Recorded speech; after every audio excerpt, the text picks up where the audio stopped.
Kalau mereka orang-orang yang bukan pribumi Indonesia menganggap kita pribumi Indonesia adalah sebagai budak-budak mereka. Diam saudara. Berani nggak tes DNA? Diam saudara. Berani nggak tes DNA? Diam saudara. Berani nggak tes DNA?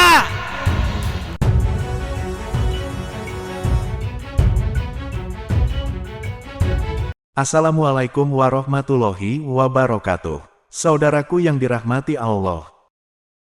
Tesis Kiai Imaduddin membawa dampak signifikan kepada minat belajar umat. Selama ini banyak kiai dan santri yang tak mempelajari ilmu sejarah dan nasab, tetapi berkat adanya kajian Kiai Imad yang membahas nasab Kabib-Kabib Ba'alwi imigran Yaman, yang dinyatakan dengan ainul yakin dan hakul yakin, mustahil sebagai keturunan Rasulullah seperti yang selama ini selalu mereka koar-koarkan dalam setiap kesempatan, membuat banyak orang tertarik untuk mempelajari berbagai kitab sejarah dan nasab. Meski Kiai Imaduddin sudah menjelaskan berulang kali dengan disertai bukti data-data valid, tetapi hingga kini masih banyak yang kekeh dengan pendapatnya jika para Kabib Dobolowi keturunan imigran Yaman ini sebagai keturunan Nabi. Meski keyakinan mereka hanya didasarkan pada husnuzon dan taklid semata. Entah apa yang telah merasuki pikiran para mukibin ini sehingga sulit menerima kebenaran yang sudah jelas di depan mata.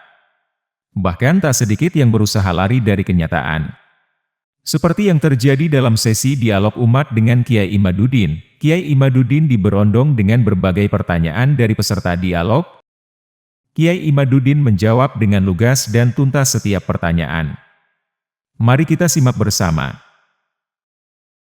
Dari 87 jumlah nasabah yang tercatat dalam sejarah yang dikutip oleh Bakar Abu Saif, yang pada masa Tobagotu ketiga sama keempat, kitab yang ditukil oleh jenengan itu hanya satu kitab saja. Ketika kita telah mengetahui bahwa ayahnya namanya Ahmad bin Isa, dari situ dia punya anak Ubaid enggak.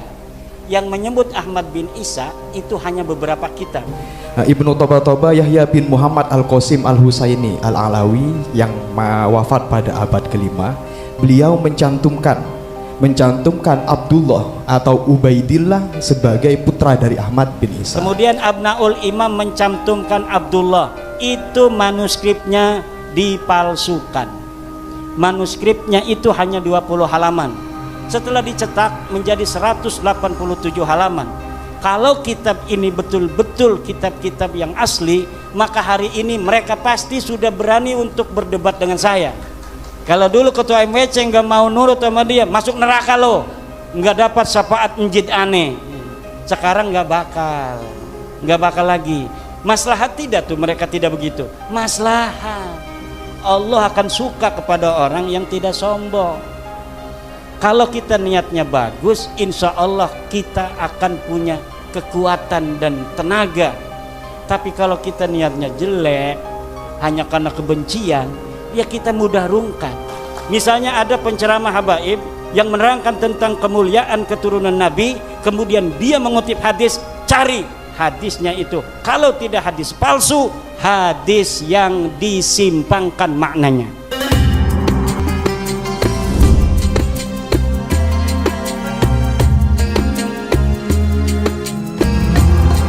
Assalamualaikum warahmatullahi wabarakatuh. Matur sembah nuwun atas waktunya yang termulia dan yang kami muliakan sedaya para masyayikh, para kiai Wonogiri. Pertanyaannya, apakah semua kabib-kabib yang ada di Indonesia ini semuanya itu masuk Ba'alawi atau ada kotak-kotak Pak Yai? Nah, artinya semuanya mengkotek, napa masih ada pemilahan Pak Yai? Monggo mangke dipenjelasaken nggih. Itu yang pertama. Yang kedua, untuk Wali Songo.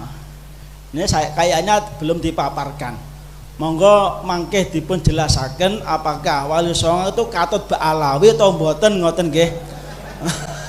Khawatire wis diidolakan, wis diziarahi, ternyata namu wali tapi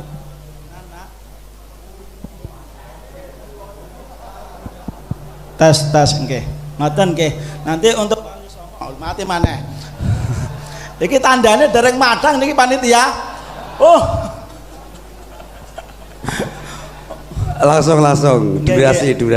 Artinya untuk Wali Songo apakah termasuk golongan Ba'alawi atau tidak? Iya. Dan nanti kalau ada referensinya tentang Wali Songo itu min Dzurriyyatir Rasul, monggo nanti bisa di-share apa tesis beliau yang sementara apa jenenge materi tersebut yang terkirim yang di-share itu namun Ba'alawi, yang dari Wali Songo belum ada. Kersane kita sedaya bisa mempelajari. Makasih matur suwun. Assalamualaikum warahmatullahi wabarakatuh. Waalaikumsalam. Monggo dilanjutkan Mas Akhir.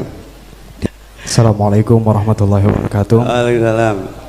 Bismillahirrahmanirrahim. Sebelum saya menyampaikan pertanyaannya, disclaimer terlebih dahulu bahwasanya saya bukan dari golongan muhibbin atau apapun. Tapi pertanyaannya begini. Dari 87 jumlah nasabah yang tercatat dalam sejarah yang dikutip oleh Bakar Abu Saif yang pada masa Tobagotu ketiga sama keempat, kitab yang ditukil oleh jenengan itu hanya satu kitab saja. Bahkan ada lebih dari 50 kitab nasabah saat itu yang belum dikutip. Kemudian yang kedua, apa yang kami temukan dari Abnaul Imam, dari kitab Abnaul Imam fi Misra wa Syam halaman 167, Ibnu Toba Yahya bin Muhammad Al-Qasim Al-Husaini Al-Alawi yang wafat pada abad kelima, beliau mencantumkan Abdullah atau Ubaidillah sebagai putra dari Ahmad bin Isa. Kemudian di kitab lain As-Suluk fi Tabaqatil Ulama wal Muluk, karya Al-Qadi Bahauddin Muhammad bin Yusuf Al-Kindi, wafat pada abad 8, juga ketika menceritakan Abul Hasan Ali bin Muhammad, beliau menyebutkan Abdullah sebagai putra dari Ahmad bin Isa. Oleh karenanya pertanyaannya, apakah tesis yang jenengan buat itu sudah mencakup sekian banyak buku atau kitab nasabah atau hanya sebagian saja? Karena dari beberapa tesis yang saya baca dan juga pemaparan, bahkan 20% saja dari kitab-kitab nasabah belum jenengan tukil. Mungkin mohon tanggapannya ya. Mengenai Ba'alawi, Habib-habib yang di Indonesia, apakah semuanya inqita, terputus kepada Nabi Muhammad SAW? Semua yang merasa dirinya Habib itu bermarga Ba'alawi, itu semuanya nasabnya ke Alwi bin Ubaidillah. Semuanya putus. Karena memang Ahmad bin Isa tidak punya nama anak namanya Ubaidillah. Anak siapa? Wallahu alam. Ya orang-orangnya aja tidak terdeteksi, apalagi nama bapaknya. Orangnya aja tidak terdeteksi. Lalu marga apa-apa saja itu yang masuk Ba'alawi. Nah, mereka punya kekhasan, keluarga mereka dipanggilnya Habib. Jadi kalau yang dipanggil Habib itu Ba'alawi, bukan turunan Nabi. Kalau turun Nabi itu memiliki tanda panggilan tersendiri, Syarif dan Sayyid. Kalau mereka keturunan Nabi yang melewati seorang raja atau gubernur, itu biasanya menggunakan Syarif. Tapi kalau keturunan ke atasnya tidak melewati raja, para ulama-ulama saja, itu biasanya hanya menggunakan Sayyid. Maka syarif-syarif Mekah sebelum dikuasai oleh Wahabi itu gelarnya Syarif Makkah, karena dia selain sebagai seorang penguasa Mekah juga keturunan daripada Rasulullah Muhammad sallallahu alaihi wasallam. Lalu apa saja itu marga-marganya? Banyak, saya searching ini ada 114 marga. Yang ada di Indonesia mungkin hanya setengahnya. Ada As-Sirri, Al-Junaid, Al-Baharun, Al-Gadri, Al-Bin Sahil, Jamalul Lail, Bahasan, Basaiban. Basaiban ini ada Basaiban yang Al-Idrisi, yang bukan Ba'alawi ya, kayak Zulfikar yang punya anak PV itu Basaiban Al-Idrisi. Ada Basaiban Ba'alawi, ada Al-Habsi, Asyatiri, Al-Jufri, Al-Kaf, Al-Bait, Al-Bilfaqih, Al-Jabhan, Al-Dualani, Al-Ghaizah, Al-Ba'ali, Al-Hamil, Al-Kenaiman, Al-Bar. Tuh, Ahmad Al-Bar tuh yang bisa nyanyi rock itu Ba'alawi itu. Asy-Syarwi, Al-Hayyid, Al-Khamur, Al-Bahdak, Asy-Syarim, Al-Ba'mar, Al-Hakam, Al-Bahri, Al-Ghosasi, Al-Rakhelah, Al-Bakriyah, Al-Babduna, banyak sekali. Tinggal dicari yang Ba'alawi. Pokoknya setiap Ba'alawi itu dia bernisbat pada Alwi bin Ubaidillah yang mengaku sebagai keturunan Ahmad bin Isa. Ahmad bin Isanya ini telah terkonfirmasi kitab-kitab sejarah dan kitab nasab, dia seorang turunan Nabi. Wafatnya 345. Maka Ubaidillah ini keturunannya di abad 9 mengaku bahwa Ubaidnya ini keturunan dari Ahmad bin Isa. Pada zaman Ahmad bin Isa belum ngaku. Jadi ngakunya itu setelah 550 tahun wafatnya Ahmad bin Isa. Kalau ngakunya di abad itu nggak mungkin diterima kan, karena anak Ahmad bin Isanya marah. Tapi dengan berjalannya waktu semakin menyebar itu keturunan Ahmad bin Isa, kesempatan orang untuk mengaku keturunan siapa saja itu kan terbuka. Masalahnya terbukti tidak secara data sejarah dan data nasab, itu saja.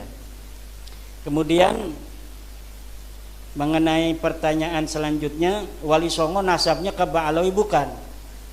Orang-orang Ba'alawi Habib mencatat dalam kitab mereka seluruh Wali Songo keturunan Ba'alawi. Itu pada tahun berapa? Baru pada tahun 1984. Kitab cetakan Samsud Dohiro yang ditambahi. Dulunya tidak masuk. 1984 cetakan baru kitab Nasab Ba'alawi mencantumkan terutama Kesultanan Banten yang dicantumkan sampai hari ini ada di dalam kitab Samsud Dohiro itu. Kita ini mantan Ba'alawi. Tahun 2012 saya itu menjadi pencatat nasab bersama teman-teman dari keluarga Kesultanan Banten itu masih ke Ba'alawi karena belum ditemukan keraguan waktu itu. Nah, keraguannya timbul ketika kitab nasab mereka itu mencatat Samsud Dohiro itu keluarga Kesultanan Banten, kemudian keluarga lain seluruh Wali Songo, hanya dicatat beberapa generasi bahwa ini ke apa Ba'alawi gitu, tapi tidak dicatat sampai bawah. Kalau Kesultanan Banten dicatat sampai bawah sampai tahun 1808, jadi sampai Sultan terakhir Sultan Sapiuddin. Nah, kalau Sunan Giri hanya Sunan Girinya saja gitu, Sunan yang lainnya saja. Tapi kalau Sultanan Banten dicatat sampai tahun 1808, keturunan Sultan Sapiuddin sampai Sultan hari ini. Cuma Sultan budaya itu masih ada di dalam kitab Samsud Dohiro. Nah, setelah diteliti, betulkah ini Ba'alawi merupakan leluhur Wali Songo? Ternyata kitab-kitab manuskrip yang sekarang mulai orang itu paham setelah ada bab nasab ini pada penasaran, mencari-cari kitab-kitab di rumah-rumah mereka yang tua-tua. Kemudian Kesultanan Cirebon dia punya manuskrip yang gak boleh dibuka-buka, katanya pemali kalau dibuka. Akhirnya sekarang mau buka. Nanti setelah dari sini saya ke Kesultanan Cirebon, diminta oleh Pangeran Kodiron Patih dari Kanoman untuk bersama-sama membicarakan nasab Wali Songo. Karena di Kesultanan Cirebon pun lihat itu di makam Sunan Gunung Jati masih Ba'alawi. Nggak heran kalau nasab-nasab kiai lain di Nusantara ini masih Ba'alawi. Karena Kesultanan Cirebon sendiri belum serta-merta begitu saja menerima. Walaupun saudara-saudara saya dan selalu SMS-an tiap hari. Tapi untuk merubah itu kan kita perlu hati-hati. Lalu mulai kapan masa iya 1984 saja ketika nasab Wali Songo itu ditulis dalam Samsul Hiro? Bukan. Sebelumnya sudah ada tahun 1960 sebuah manuskrip palsu ditulis. Jadi ada namanya manuskrip Negara Kertabumi. Katanya karya Pangeran Wangsakerta, salah satu putra Raja Cirebon tahun 1670. Nah, tahun 1670 di dalam manuskripnya itu ditulis silsilah Sunan Gunung Jati sampai ke Ubedillah. Setelah ini manuskrip dibawa ke ahli filolog dari Universitas Indonesia, ternyata kitab ini kertasnya tua, setelah pakai ludah, seret, tuanya hilang. Kertasnya ternyata kertas Manila. Kertas Manila itu ya kertas zaman sekarang itu, kayak karton itu. Jadi upaya itu sudah sejak 1960. Lalu yang tertua lagi di mana? Yang tertua lagi dalam tulisan Habib Salim bin Jindan. Habib Salim bin Jindan datang ke Kesultanan Banten, Sultanan Cirebon, Jogja, Solo, Madura. Bertemu dengan Syekh Khalil Bangkalan. Kemudian ini Syekh Khalil, silsilahnya Syekh Khalil ini dari Ampel, ini dari Sunan Gunung Jati sampai ke Rasulullah. Akhirnya sekarang orang-orang pada berihtijaj dengan Syekh Khalil. Katanya Syekh Khalil sendiri sudah menetapkan Wali Songo ini ke Ba'alawi. Iya, karena Syekh Khalil mendapatkannya dari Habib Salim bin Jindan. Habib Salim bin Jindan itu adalah ayah dari Habib Ahmad bin Jindan, orangnya soleh, tawadu, karena dia ngajinya sama kiai-kiai, bukan nama Ba'alawi. Dia ngaji sama kiai-kiai, makanya tawadu. Habib itu kalau ngaji sama kiai ya kayak kita, tawadu. Kenapa? Sinaran cahaya Jawa, keramat Nusantara itu akan masuk ke dia. Yang berbeda-berbeda itu, lihat gurunya ada nggak guru Jawa, dapat nggak dia keramat tanah Jawa? Nggak dapat. Kalau yang sombong-sombong itu nggak dapat keramat tanah Jawa, jadi dia tidak dapat doa dari Sabdo Palon sama Syekh Subakir dulunya. Kalau yang dapat doa dari Syekh Subakir perjanjiannya dengan Sabdo Palon, ya kita mengindonesia. Tidak ada perbedaan kita berdasarkan keturunan dengan siapapun. Nah, itu intinya. Kemudian, nah jadi Wali Songo ini sampai sekarang belum tuntas. Makanya saya jarang ngomong Wali Songo, karena belum selesai.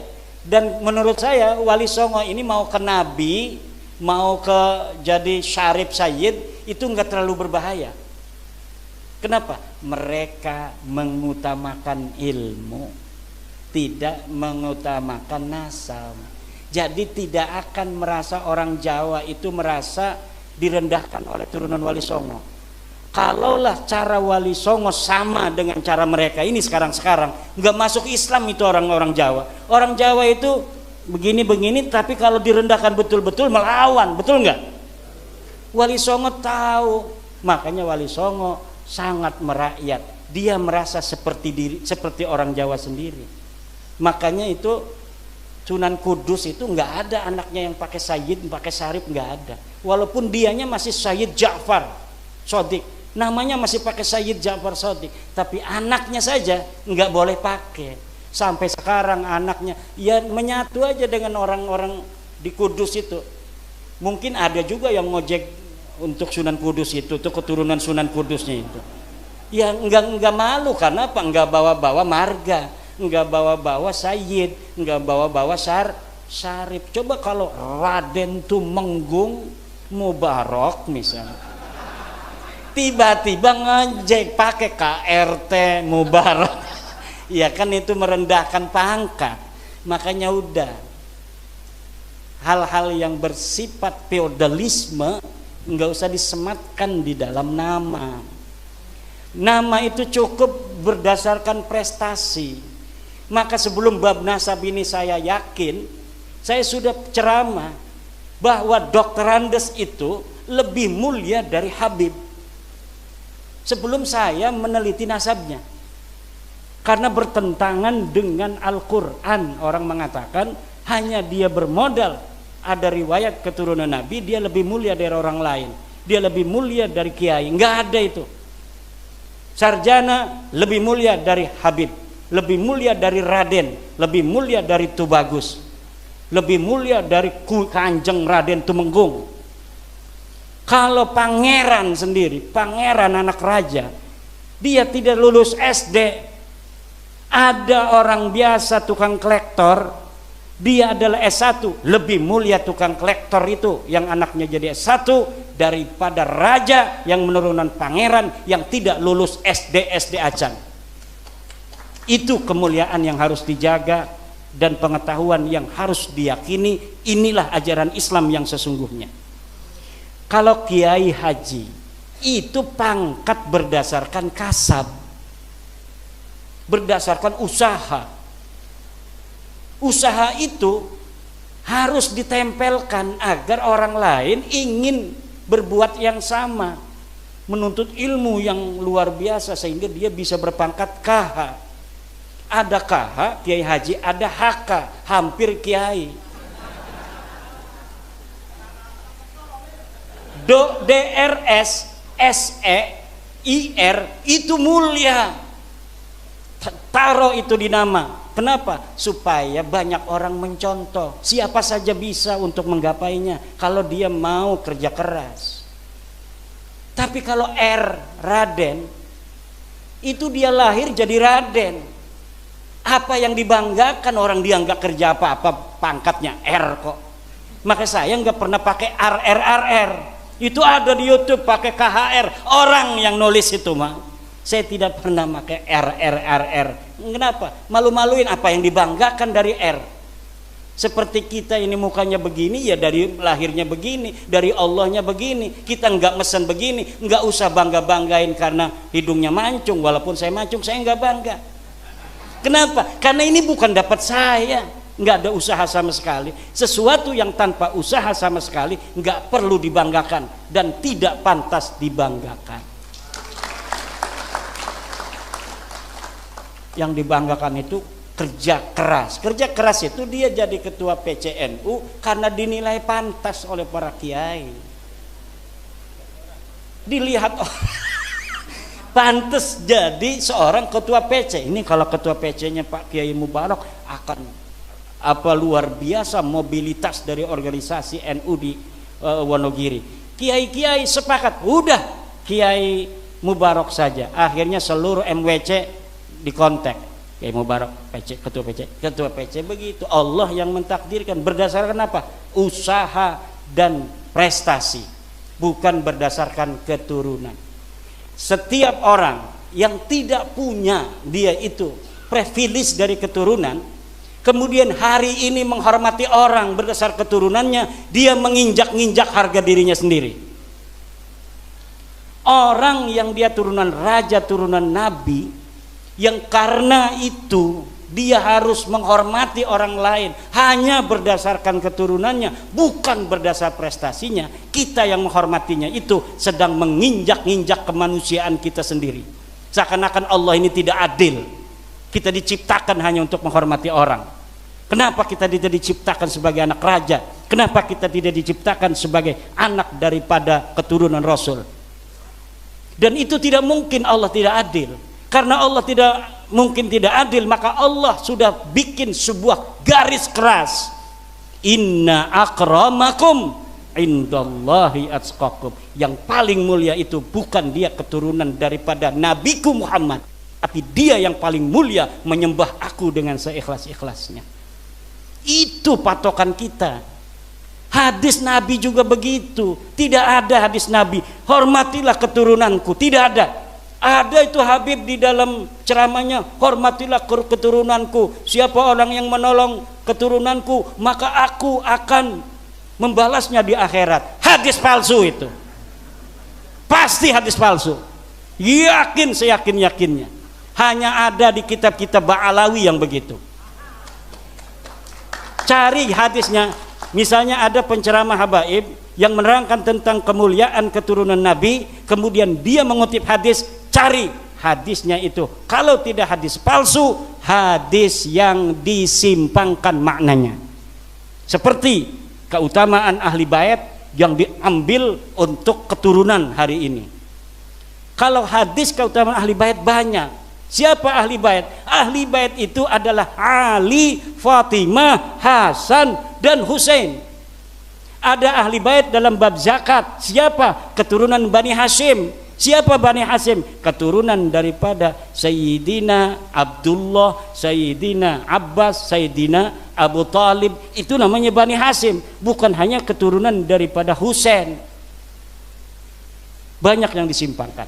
Tidak ada ajaran Islam yang mentolerir orang harus menghormati orang lain berdasar keturunan. Dan ini yang harus diambil. Termasuk menghormati gus-gus itu tuh. Kenapa kasihan nanti ini gus-gus masih kecil dihormatin orang, nanti takutnya dia nggak mau belajar. Saya udah banyak dihormatin orang, ngapain? Takutnya begitu, lama-lama nanti banyak gus-gus nggak bisa ngaji akhirnya. Kenapa? Karena orang bisa ngaji kan banyak dihormatin orang. Lihat dia nggak bisa ngaji dihormatin orang.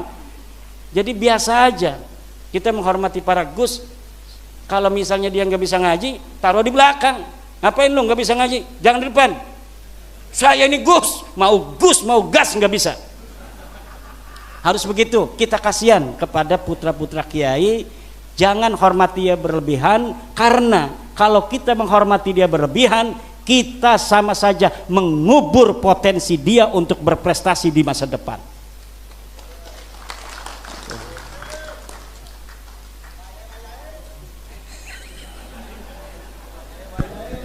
Yang kedua ini, yang kedua 87 nasab. Katanya ini anti Gus juga nih. Ini bisa melebar nanti, anti Habib, anti Gus katanya.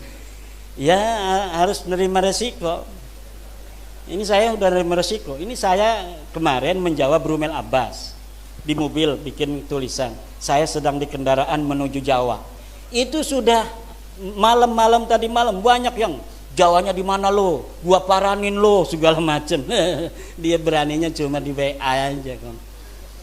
Itu biasa-biasa saja. Dan kita harus berani.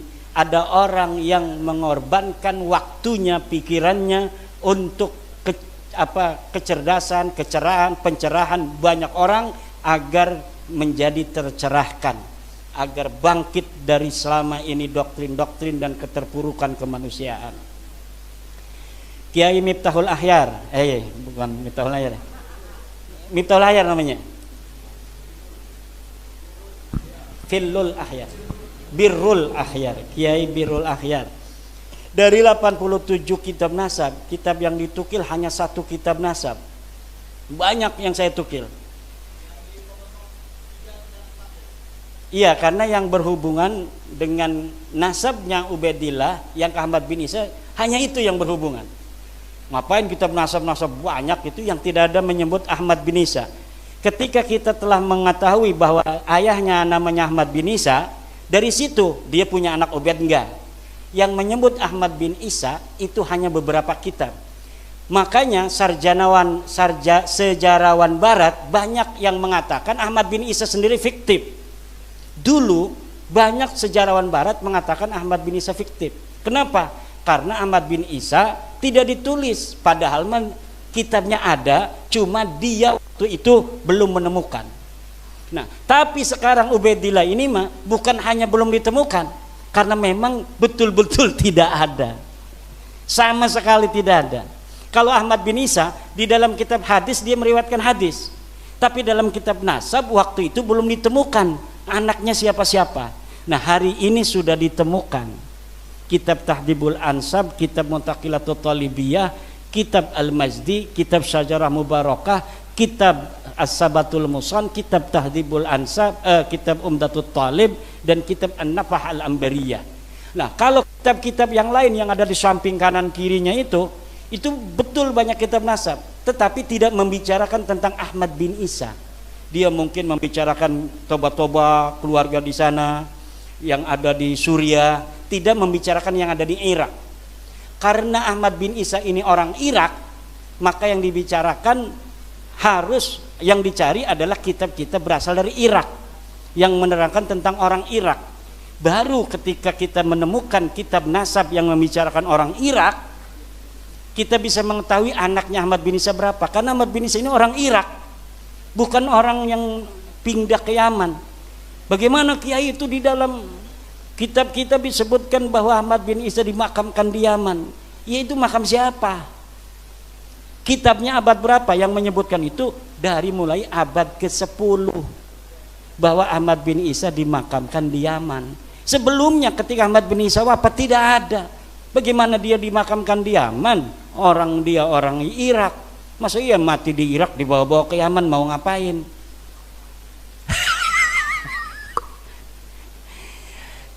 Iya, itu makam itu bisa diciptakan. Bagaimana sekarang kita hari ini kan lagi ribut bab nasab nih, ribut lagi bab tidak hijrah ke Yaman, lagi ribut makam Ahmad bin Isa itu kok ada di Yaman. Sampai ada teman saya yang lulusan Yaman pergi ke Yaman, dia videoin. Setelah dia videoin, dia kirimin video saya. Ini ada makamnya katanya Ahmad bin Isa. Ini makamnya Ubaidillah. Masa iya katanya ente tidak percaya bahwa Ubaidillah ini adalah sosok yang historis? Kalau dia sosok yang tidak ada, bagaimana dia ada makamnya? Akhirnya Allah buka dari keadaan Indonesia. Banyak makam-makam yang tidak ada orangnya, hari ini ada makamnya. Banyak orang-orang yang dulu sejarahnya tidak ikut-ikut ngediriin NU, sekarang ditulis ikut ngedirikan NU. Banyak orang yang ditulis dulunya tidak menyebarkan Islam, hanya narik-narik biola, sekarang disebut menyebarkan Islam di Indramayu. Ada bukunya juga ditulis penyebaran Islam oleh Habib Anu bin Anu. Sampai bikin skripsi. Anak buahnya yang punya anak lagi nulis skripsi, suruh bikin skripsi penyebaran agama Islam oleh Habib Anu bin Anu di Indramayu. Saya teliti itu skripsinya.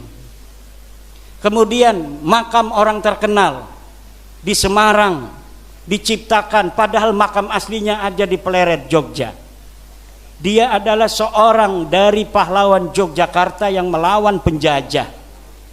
Ketika dia melawan penjajah Inggris, waktu itu dikuasai Inggris, Belanda kalah oleh Inggris, Inggris menguasai, kemudian perang Jogja dengan Inggris, mati KRT Sumodiningrat. Setelah KRT Sumodiningrat mati di dalam masjid, ditebas lehernya, dimakamin di Pleret.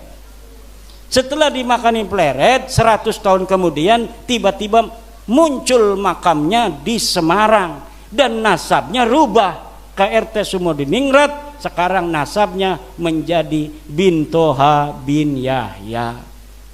Dulunya orang mana? Orang Jogja asli, menantunya Hamengkubuwono ke-1. Menantu Hamengkubuwono ke-1, dia orang Jogja asli, pernah jadi bupati di Jepara kalau tidak salah. Sekarang dirubah. Untuk apa sih merubah sejarah, merubah makam? Untuk masa depan, bos. Untuk masa depan. Biar masa depan untuk keluarga ini tercatat sebagai orang-orang yang ikut di dalam memperjuangkan kemerdekaan. Makanya penting bagi mereka untuk mencantolkan dalam sejarah-sejarah 17 Agustus. Katanya Soekarno minta doa dulu sama Habib. Katanya bendera Indonesia merah putih itu ditentukan oleh Habib. Katanya Garuda Pancasila itu ditentukan oleh Habib. Katanya NU itu didirikan oleh salah satunya Habib. Dan sebagainya dan sebagainya. Makam-makam di pojok-pojok itu dikasih nama marga-marga dari mereka, kemudian dikasih tahun yang tua. Untuk apa? ke depan Indonesia jangan macam-macam sama kita orang. Ini kita sudah terkonfirmasi datang ke Indonesia abad ke-15. Apa buktinya? Makam, lihat tuh, ada inskripsinya, mereknya Habib Anu bin Anu tahun sekian. Ini Bapak yang akan terjadi. Maka kita begini keras ngomong ini agar mereka sadar. Udah berhentilah, yang udah bikin makam, hapusin, makam nggak ada orangnya. Yang ada orangnya, yang tokohnya itu tokoh Jawa asli, dirubah lagi. Udahlah, kita salah, ayo kita se-Indonesia sekarang kita sama-sama membangun Indonesia. Tidak ada lagi yang bicara tentang nasab dan keturunan, karena kalau bicara nasab dan keturunan, orang Jawa, orang Wonogiri yang lebih berhak untuk mengklaim bahwa Indonesia ini miliknya daripada orang lain. Karena keturunan orang-orang yang hari ini ada di sini inilah yang dulu memperjuangkan kemerdekaan negara Republik Indonesia, bukan orang lain. Kalau mereka kita tahu sendiri sejarahnya, datang di bawah Belanda, kemudian mereka menjadi orang-orang kelas tinggi di Belanda, ada kelas Eropa, ada kelas Asia, ada kelas pribumi. Ini orang-orang yang sekarang ini ngaku sebagai cucu Nabi itu ditinggikan oleh Belanda. Maka ketika Jepang datang, mereka ini tidak mendukung Jepang. Kenapa? Karena Jepang tidak seperti Belanda mengistimewakan mereka. Maka barulah di antara mereka mau berjuang tuh. Kenapa? Karena Jepang tidak mengistimewakan mereka. Itu. Ya, yang udah ada silakan makan aja. Bismillah dulu. Kemudian Abnaul Imam mencantumkan Abdullah. Itu manuskripnya dipalsukan. Manuskripnya itu hanya 20 halaman. Dulu sebelum viral, saya sudah menemukan manuskripnya ada di internet, 20 halaman. Setelah dicetak menjadi 187 halaman. Kalau kitab ini betul-betul kitab-kitab yang asli, maka hari ini mereka pasti sudah berani untuk berdebat dengan saya. Tapi karena saya sudah mengetahui bahwa kitab ini diinterpolasi, ditambahi oleh Yusuf Jamalul Lail, maka mereka tidak berani, karena sayanya sudah tahu bahwa kitab ini diinterpolasi. Dan di dalam muqaddimah kitab itu lihat bahwa dia pun mengakui bahwa ada hal-hal yang saya tambahkan yang dianggap penting. Itu yang dianggap penting, ya nyantolin Abdullah sebagai anaknya Ahmad itu. Kitab yang selanjutnya As-Suluk menyebutkan Abdullah disebutkan abad ke-8 730 sebagai ayah dari Bani Jadid. Bani Jadid ini mengaku dirinya sebagai keturunan Ahmad bin Isa. Ini bukan Ba'alawi. Bani Jadid ini orang yang mencangkok pertama keturunan Ahmad bin Isa di abad 8. Dia adalah Bani Jadid, namanya Syarif Abil Jadid bin Ahmad bin Abdullah bin Ahmad bin Isa bin Muhammad An-Naqib. Atau kurang sedikit lah, itu dari yang saya sampaikan itu. Yang jelas dia tertolak sebagai keturunan Ahmad bin Isa karena kitab yang lebih tua dari itu menyebutkan bahwa anak daripada Ahmad bin Isa hanya 3. Lihat dalam kitab Syajarah Mubarakah, itu narasi yang disampaikan oleh Imam Al-Fakhrur Razi, fa'aqibuhu min salasati banin. Jumlah ismiyah itu, lihat di dalam kitab Al-Muqibun karya daripada Mahdi Rojai, apabila menyampaikan dengan jumlah ismiyah maka yufidul inhisar, yufidul hasra, itu memberikan faedah hasr. Itu ada keterangannya dalam kitab Al-Muqibun karya Mahdi Rojai, bahwa apabila ulama mengatakan dengan jumlah ismiyah itu yufidul hasra, tapi apabila dengan jumlah fi'liyah fa'aqoba salah sata banin, itu masih bisa tambah 1. Tapi kalau sudah fa'aqibuhu min salasati banin bi jumlatin ismiyatin hadihi tadullu ala al-hasr. Jadi tidak bisa, tertolak. Dan sudah terbukti Bajadid ini bukan keturunan Nabi, sudah terbukti dari kitab-kitab selanjutnya. Nanti Ba'alawi Bajadid itu adalah keturunan orang Arab biasa. Ya, nanti di abad 9 Ba'alawi ini yang Habib-Habib ini mencangkok lagi kepada Bajadid ini, jadi nyangkok kepada cangkokan. Jadi Bajadid ini udah nyangkok kepada Ahmad bin Isa, anaknya ditambahin satu. Nah nanti si Ba'alawi sekarang ini nyangkok kepada Ba'alawi Bani Jadid ini. Katanya Jadid itu adik daripada Alwi. Jadi karena kakaknya katanya atau adiknya sudah disebut, maka Alwi ini pun sudah terkonfirmasi. Yang menyebut Alwi itu sebagai keluarga Jadid atau adiknya atau kakaknya hanya Ali As-Sakron di abad 9. Jadi luar biasa gayanya. Dan kalau kita teliti, nanti saya sedang menulis lagi sebuah kitab kronologi, kronik batalnya nasab Ba'alawi. Ini sudah 300 halaman.